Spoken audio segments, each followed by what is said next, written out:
Oi, eu sou a Júlia, juntamente com Maria Luísa, Tainá Cristina e Emily Nathalie, iremos apresentar o podcast sobre AIDS e varíola. Bom, começando primeiramente com a AIDS. Para introduzir vocês da maneira correta, vamos começar desde o princípio básico, que é o nome.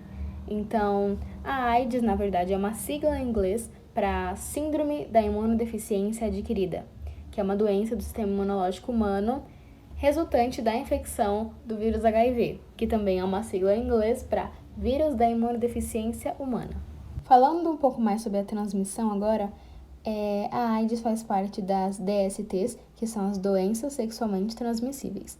E como já diz o próprio termo, é uma doença transmitida através da relação sexual, seja ela oral, anal ou vaginal.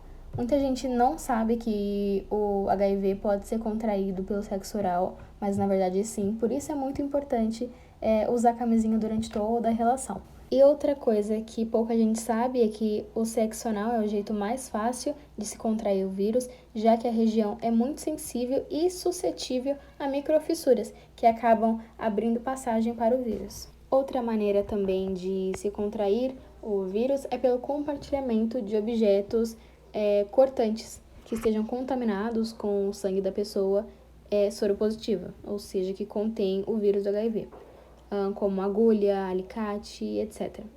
Outro jeito também é quando há uma mãe soropositiva que não fez tratamento e acaba passando a AIDS para o filho durante a gestação. Outro ponto importante de ressaltar é que algumas pessoas têm dúvida se a AIDS pode ser contraída pelo beijo, por exemplo. E não pode. Existem outras DSTs que sim, mas não é o caso da AIDS. Oi, eu sou a Emily e vou apresentar sobre os principais sintomas da AIDS. Bom, eles se manifestam cerca de 8 a 10 anos após a contaminação com HIV ou em certas situações onde o sistema imunológico encontra-se debilitado. Assim, os principais sintomas podem ser inchaços dos glândulos linfáticos durante mais de 3 meses, dor de cabeça e dificuldade de concentração, dor nos músculos e nas articulações, cansaço, fadiga e perda de energia, rápida perda de peso, candidíase oral ou genital que não passa, diarreia por mais de um mês, náuseas e vômitos, manchas avermelhadas e pequenas bolinhas vermelhas ou feridas na pele. Esses sintomas geralmente surgem quando o vírus do HIV está presente em grande quantidade no organismo e as células de defesa apresentam um número muito baixo em comparação ao indivíduo adulto saudável.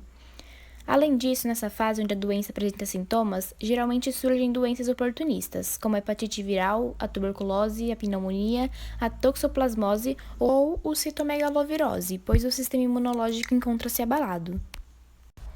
Também existe o período chamado de janela imunológica, que é o período entre o contágio e o início da produção de anticorpos pelo organismo. Nesse período, não há detecção de positividade nos testes, pois ainda não há anticorpos, o que pode variar entre 30 e 60 dias. Embora nesse período a pessoa não seja identificada como portadora do HIV, ela já é transmissora, então tem que tomar muito cuidado. Bom, agora falando sobre a profilaxia, que são as medidas de precaução. Até o momento, a AIDS é uma doença sem cura, portanto, o tratamento visa retardar o avanço da doença, controlando a quantidade de vírus no corpo do paciente. É importante destacar que a infecção por HIV, na fase assintomática, não apresenta tratamento. Entretanto, quando os sinais de agravamento do quadro surgem, inicia-se o uso de antirretrovirais, mas eles não matam o vírus, apenas garantem que o sistema imunológico não seja tão afetado. Existem 22 antirretrovirais no Brasil. Como funções desses medicamentos, podemos citar que eles impedem o vírus de se reproduzir, de entrar na célula e que o DNA do HIV seja inserido no DNA humano. O paciente com AIDS deve tomar pelo menos 3 desses antirretrovirais diferentes, os quais são combinados. Vale lembrar que há um tempo ser soropositivo era uma sentença de morte, e agora com o uso dos medicamentos faz com que uma pessoa pode ter uma vida relativamente normal e longa. Voltei agora para falar algumas curiosidades. Bom, mais de 35 milhões de pessoas no mundo têm HIV e o país mais comum é a África do Sul. E lá esse tema é tão comum que eles criaram uma personagem na Vila Sésamo, deles no caso, chamada Cami, que ela é amarela, peluda e soropositiva. A segunda curiosidade é que o HIV é mais facilmente transmitido do homem para a mulher durante a relação sexual do que vice-versa. A terceira é que o HIV e a AIDS ainda não têm cura, mas no Brasil e na China os medicamentos diminuíram cerca de 80% do número de mortos pelo HIV. A quarta curiosidade é que em alguns países, por conta do HIV, a expectativa de vida acabou caindo bastante, depois de 1990, mas com o uso de medicamentos antirretrovirais, ela voltou a subir novamente. A quinta curiosidade é que, de acordo com a OMS, mais ou menos 19 milhões de pessoas infectadas pelo HIV não têm acesso aos remédios contra o vírus. Sexta, ainda não há uma vacina contra o HIV. Até agora, houve poucos grandes estudos clínicos sobre vacinas em seres humanos, mas teve uma vacina que foi testada até 2009 na Tailândia, que poderia reduzir o risco da infecção por HIV em cerca de 25%. Sétima curiosidade é que o vírus sofre uma mutação muito rápida no corpo da pessoa infectada, por isso é tão difícil criar uma vacina. No entanto, apenas algumas variantes do vírus são capazes de infectar outras pessoas durante uma relação sexual sem proteção. Em menos de 1% dos casos, acaba ocorrendo o contágio de fato, mas isso não é motivo para não usar preservativo. Oitava curiosidade é que uma pessoa infectada pelo vírus demora de 3 a 6 semanas após o contágio para começar a produzir anticorpos contra o vírus. Então, se houver um teste durante esse período de 3 a 6 semanas, ele irá dar negativo, mesmo a pessoa estando contaminada. Agora, a nona e última curiosidade é sobre uma mistura perigosa, que é o HIV e a tuberculose. Indivíduos infectados pelo vírus do HIV têm um risco 20 vezes maior de contrair tuberculose. O mais importante sobre a AIDS já foi dito, e aqui eu encerro essa primeira parte do nosso podcast. Fiquem agora com Maria e Tainá. Sou a Maria Luísa e vamos falar sobre a varíola. É uma doença infectocontagiosa causada pelo vírus Orthopoxvirus variolae. Ela é considerada uma das doenças mais mortais do planeta, afetando o sistema imunológico e provocando diversas deformações na pele. A média de mortalidade dos infectados gira em torno de 30%.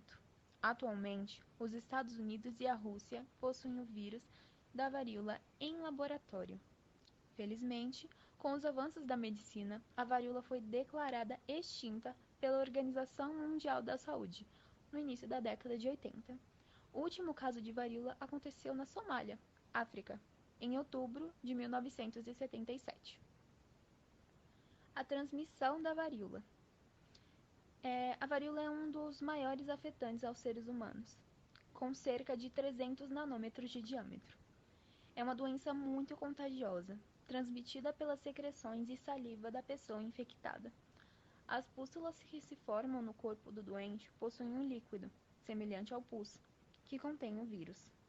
Olá, eu sou a Tainá e falarei sobre a varíola.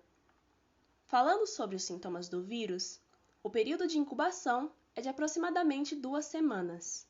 Os principais sintomas são febre alta, náuseas e vômitos, dor de cabeça, dores no corpo, mal-estar, prostração, pústulas pelo corpo e coceira.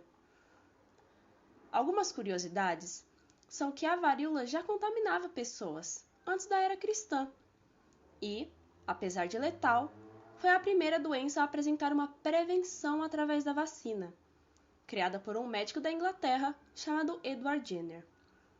No Brasil, a doença foi descrita pela primeira vez em 1563, na Bahia, e foi quase completamente erradicada através da campanha de erradicação da varíola.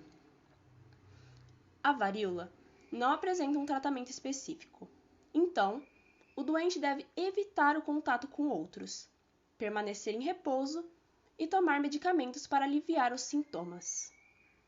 A vacina contra a varíola é a única forma de prevenção contra o vírus da doença atualmente.